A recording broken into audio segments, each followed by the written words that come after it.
My talk today would be a little bit from the designer's perspective, not much from the developer's perspective. Uh, we had a lot of experiences as a designer, as a team.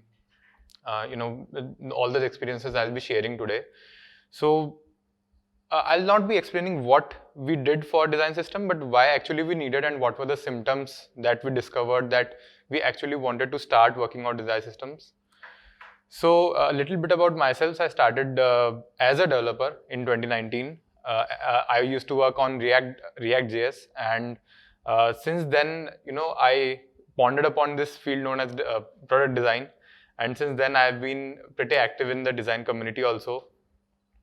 Since then, I've worked at several places, places that didn't have a design system at all, places which were only having a scope, worth 3 months of time and didn't have pretty long deadlines to be working on design systems, and also worked at places where the design system was the need of an hour. So I have both the perspectives, and I'll also tell what contrast it shows in in terms of how do we proceed in those two different situations. Uh, at Cliff, at Cliff AI, we started working on the design of our platform. We had a motivation to start working on design system, just looking at the outcomes of it. But we didn't realize it was not the way we should be doing it, because when we started working on it, we didn't have a positive traction for the design system. We were pretty stuck on that part. So what made us move was to work on several features at once and then backtrack and reverse engineer all that design that we proceeded, and then audit out the several key components of it, and then make the proceedings. So why design systems? First, we need to understand what are the key customers of our design system as a design team. We need to cater three kinds of people, generally speaking. One is the designers, our fellow teammates. One are the product managers, and one are the product developers. So all these three entities work on the same thing, but have totally different language of doing things.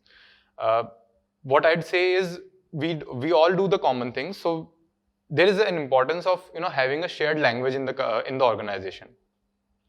So one important aspect is design system. So what design system brings is the shared language. What do we call a call to action or call it a button? Whatever you might call it, but it should be consistent throughout the organization. So we want to make it consistent throughout the organization. We want to make the shared language pretty clear and out. So what design system is, I'm not going into depth, but it's basically a repeatable solution for commonly recurring problems.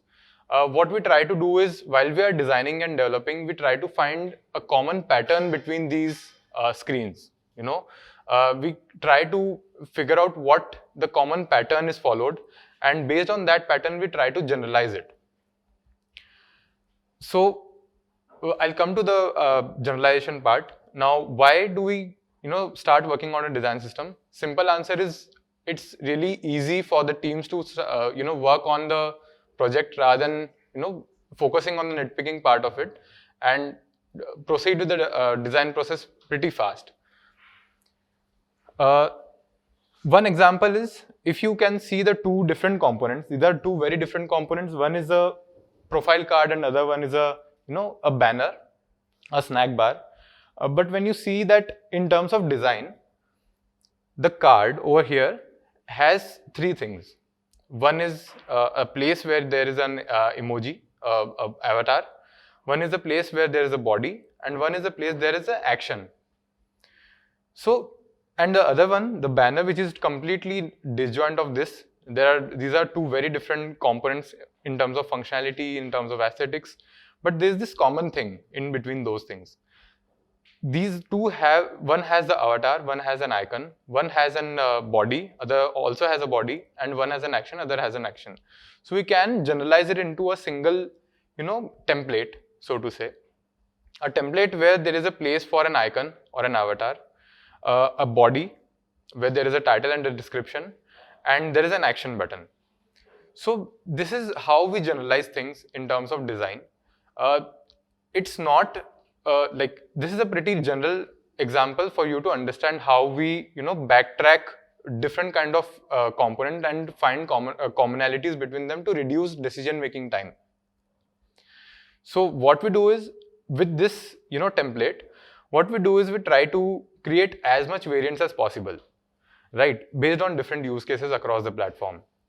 One is, let's say I want to use a toggle button instead of a checklist. So we create several variants of it, and then we create a generalized block. So this block is a template for us.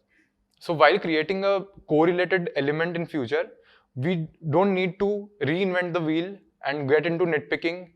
We can just streamline the process and refer to a particular generalized template.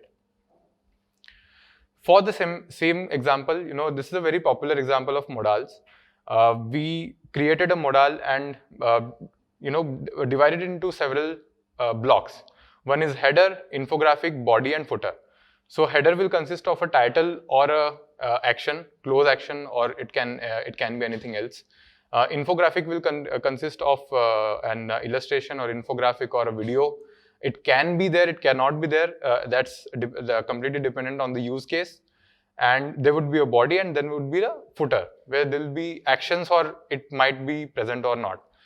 So we create one more example is, there is a body, there is a title, header, there's the body, and there's the footer. So what we do is we create a generalized standard, a template.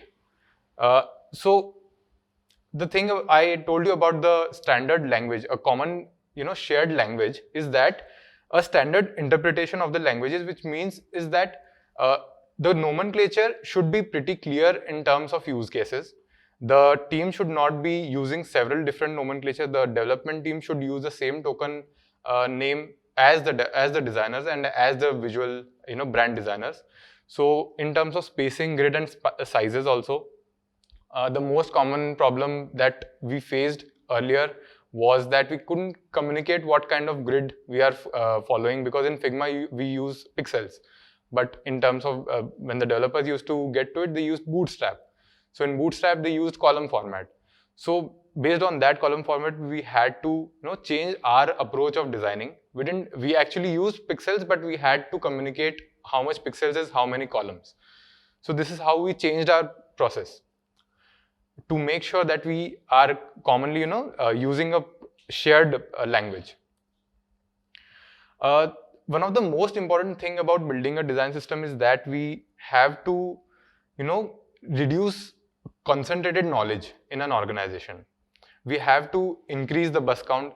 So increasing the bus count means that, say for example, I am working on a design system solely, and let's say that a bus hit me unfortunately, and I am the only one with the knowledge of design system. There is no one else in the organization who had an understanding of that particular flow. So what we have to make sure is that in an organization there should be no silos, no concentrated knowledge in terms of design. Every part of every stakeholder should be aware of design systems. What are the key aspects of it? How is the approach of design system? What are the key components? And how are these components built?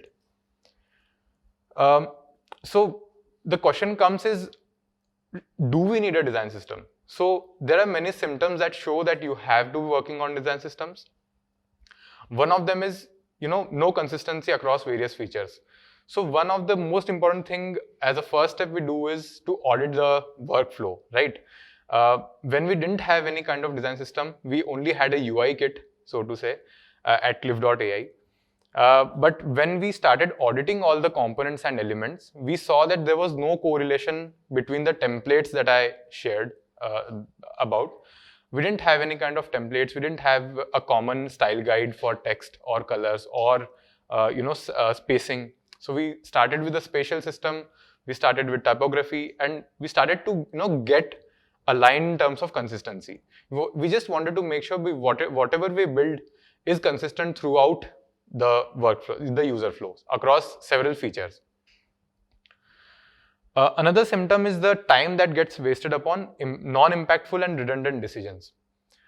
So while designing, most of you designers would have experienced that While designing, we get lost in terms of, rather than addressing the user UX aspect of it, we just start nitpicking the text and the spacing of it. Most of that can be addressed with design system. It streamlines the flow, because now we have a usable component structure. We have a usable instances of those components, which we can alter to some extent, and with the help of Figma component properties and the next nested instance swapping, we can now easily alter any kind of instance in Figma, which saves hell lot of time, which can be invested in a very impactful task. Another one symptom for you to have a design system is that when a new person joins the team, he has no idea about what workflow we follow or what kind of practices we follow, what style guide we have. There is no proper documentation for it. So that's the time when we have to start investing on the design system. We have to start auditing and documenting all the components, and to create, onboarding documentations for the newcomers also, so they can also contribute to the design system. So one of the most important aspect we realized as a design system team was that we had to create a harmony across the brand. So in terms of brand, we had a visual designer who used to create Instagram posts which were way off from what we used to design at our web pages or in our design functions, which was supposed to be addressed. So we considered having visual designers on board, to make them understand how we created our designs, and started creating style guides and components, the text styles and colors for them also. So they can also reuse the same components and same element without wasting any kind of time on brainstorming how we should proceed. Obviously, it comes with its own shortcomings that we sometimes are so bounded with the constraints that we start to ignore the visual aspects of it. But that's the problem. We have to find the equilibrium between exploring and then converging back. So what we had, what practice we followed was to develop the design system in a very iterative fashion. What allowed us, iterative fashion allowed us to create a component not just in terms of functionality but also in terms of aesthetics, because we also want to make sure that we are creating as visually appealing components as possible, which is a struggle while working on a design system, because you have to address the usability and scalability parts of it, but the visual part of it, that's the most important thing to address also. So iterative approach is one thing that's really suitable for people who want to create a harmony and create a scalable system. And one of the most important thing that I observed was for us working on design system was mainly reverse engineering our own designs. We tried to work on design system from scratch. We decided to work on it from scratch, from 0 to 1, and then apply it on the product. It really didn't work out as we expected, because sometimes we would get a satisfiable visual outcome, but then we used to see that it's not as functional as we expected it to be. So what we did was we created several iterations of it without keeping design system in mind, and after exploring and being happy, like after auditing it with the other team members, product managers and other stakeholders, we realized that it's really easy. It gets really easy when you, at initial phases, it gets really easy when you work on the design and then reverse engineer to create a design system. That is something that we thought was very easy for us. So when do we not need a design system? It's a very a controversial thing to say, because design system is something that has no so basically, why do we need design system is a pretty easy thing to say. But when do we not need a design system is we should not address the problems that are not existent, right? So when you are shipping MVP, or you are trying to you are in a very earlier stages of your product, you are just starting to iterate on it, you don't need a design system. There are other alternatives, other solutions to it. I'll be sharing those solutions also. When you have a very short duration, I used to work with digital agencies, and they had a very shorter scope and very shorter duration for their projects, which was not very feasible for us to work on a design system. We had a component library and a UI library published, but scaling a design system for just 3 months was not very useful. Finding a market fit. When you are in the earlier stages of your market fit, when you are trying to find the right sweet spot for your products, and you are in the discovery phase, is when you don't need a design system. So if you fall in any of these cases, you can build your design system on top of already published design systems. There are many available design systems like Ant design system, or there are many like open source design systems like Razorpay and Cultfit. We can also reuse those design systems as a designer and then help developers collaborate into it. Yeah, so it was not, again, it was a very collaborative approach in terms of design systems, and these were the people whom I collaborated with. So yeah, I hope you connect with them, and if there are any questions, I'm open to it.